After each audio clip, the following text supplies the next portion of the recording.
Welcome to Galveston Unscripted. We have an exciting speaker this week. He's from Galveston, but he's a Texas City High School graduate. They had to throw that one in there. Galveston, and he's worked in the maritime industry for 10 years, so I guess he started before he graduated, obviously. And in 2021, he started Galveston Unscripted, which I don't know if anybody has heard of or seen, but it's a wonderful deal that he's doing on a podcast and running tours and everything else. So our speaker this morning, my neighbor, J.R. Shaw. Yep, here we go. Thank you. I didn't know we were going to be singing this morning. I already have a membership form, so I'm filling that out as soon as I'm done speaking. Oh, yeah. First of all, thank you so much for inviting me to come speak. I've been speaking a lot recently, and this is super fun coming from the maritime industry, working there for 10 years, growing up around a port. I never thought that I would actually be using my voice to make a living, which is insane. I thought it was going to be selling port-related services forever. That's what I honestly thought. I'll tell you guys the entire story, how I got started, and I'll even explain what a podcast is and why I'm doing it. So essentially, in 2018-19, my wife and I moved back to Galveston from Houston, and we were living in the downtown area, and I had been gone for 3-4 years, leaving in 2014-2015, moving to Houston, working up there for a while, and then moving back. One thing there was a huge stark contrast between the investment that was coming into Galveston in 2015 into 2018 when we were back here. So I noticed that there was a lot of investment in time, energy, and money into historic buildings, into people moving here, a lot of interest as Houston's expanding. You have a lot more day trippers coming down here. So I knew that there was just a lot of attention here in Galveston. So that led me to come up with this crazy idea. I'm always looking for fun, new, crazy ideas. I was on Instagram one day and came across this thing called Boston Running Tours. And the concept for Boston Running Tours was to be able to run 3 or 4 miles around Boston and see all these amazing historic areas.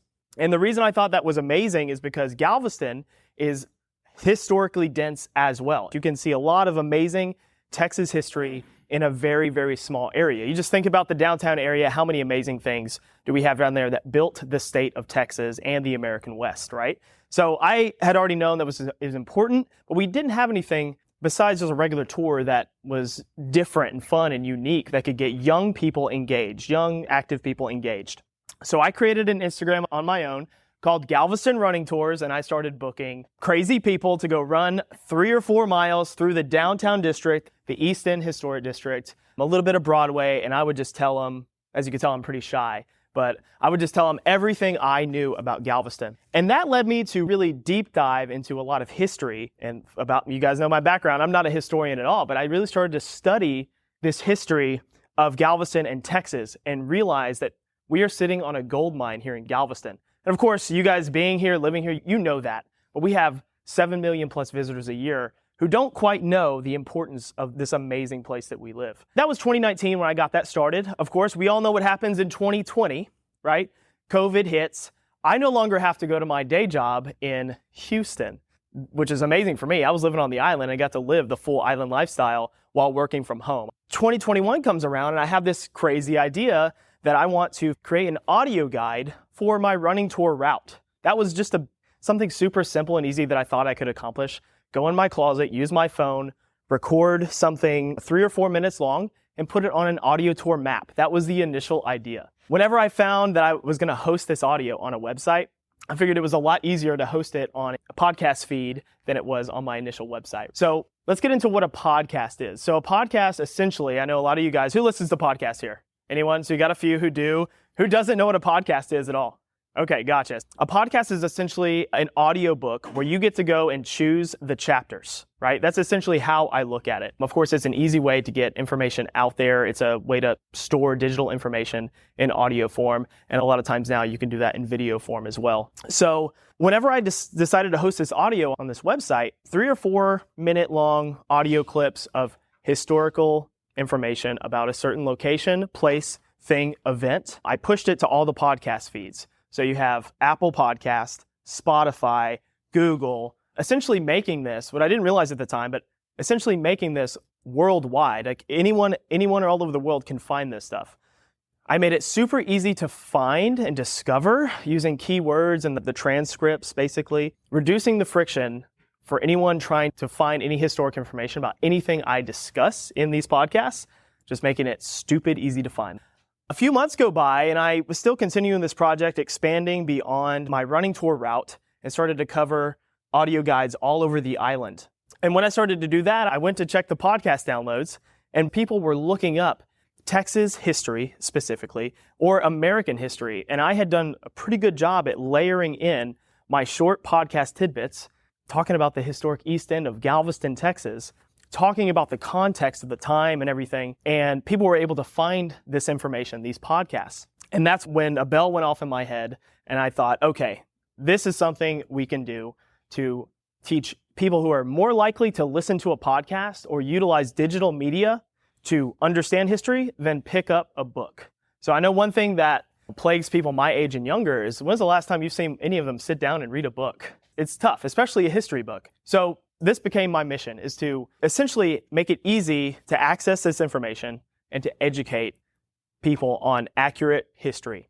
So when I started building these audio guides, from then on out, I started applying all the scholarly and historic resources that I could possibly find online that I used to build that content, linking them directly under the podcast. So it's like a citation. I'm citing everything I'm telling you. So I did that between July last year and September last year, then began interviewing people.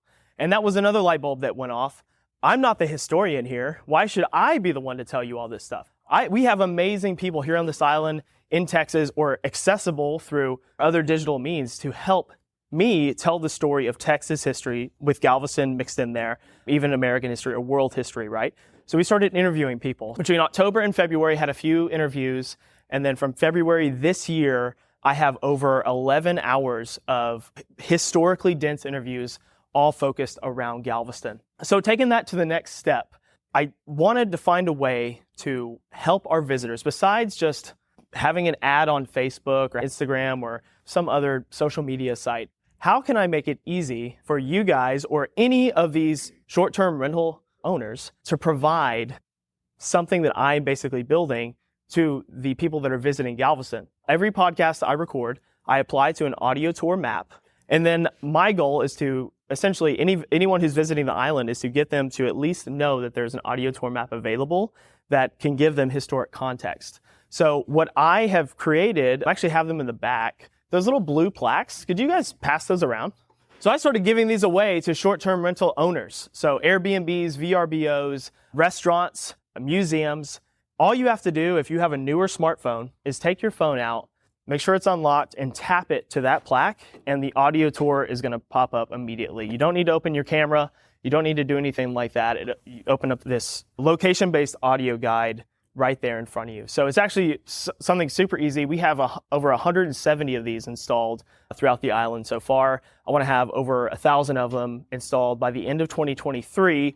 And I think that's super feasible, easy to do, because there are over 4,000 short-term rentals on the island, not to mention hotels, which we'll work on sooner rather than later. This is a very quick, brief overview of what I'm doing right now. So these interviews that I've been doing, some of them are being used in classrooms. For instance, the 1920 bubonic plague outbreak of Galveston episode that I recorded is being used in a small university in the Northeast. It's actually on their syllabus now because Dr. Paula Summerly does such an amazing job explaining how she did the research and telling that story of the bubonic plague outbreak. And people have been coming to me from all over the place, sending me emails saying we're actually using this in our high school classrooms to tell the story of Texas history. That's where we're at today, and that's my super brief overview of Galveston Unscripted. My goal is to take this concept, this model of audio guides, easy access, and podcast, and spread it through Texas and all over the world, essentially. That's my goal. Currently, I'm partnered with Visit Galveston. Galveston Unscripted received the Sally B. Wallace Historical Preservation Award from the Galveston Historical Foundation in October. I'm all over Facebook, all over social media. If you are on the internet, just Google Galveston Unscripted. You're going to find it. Make it super easy to find. But yeah, so it's there and it's available free for everybody. Yeah. So that's pretty much all I got, guys. Yeah. Any questions at all? Yeah, I'm out of the closet now, guys. Yeah. I do. Yeah, where that closet is, actually, it was a back workout exercise room in our house. I've completely converted it to an audio and video studio. I also have the Marmo building. I have a flex space there, and I utilize that for my podcast. So if you see any of the video podcasts, you'll see how I have that set up in the Marmo building. It's a big conference room, and I set up microphones and cameras in there. So yeah, so it's all available on YouTube. You'll see a lot of new video content as well. I'm learning all this as we go as well. Yeah, so it's something I would love to go in and be like, hey, here's step 1, step 2, step 3. Utilize it, do it, tell the stories. Yeah. And it's super replicatable. There's nothing I'm doing that doesn't exist already. It's just how I'm putting it together. And what makes this work is Galvestonians. That's what makes this work. I just got it rolling. Y'all are the ones who are keeping it going. So it's got a life of its own now. So yeah, well, thank y'all so much. I appreciate it. For historic resources or more information, check out the episode description.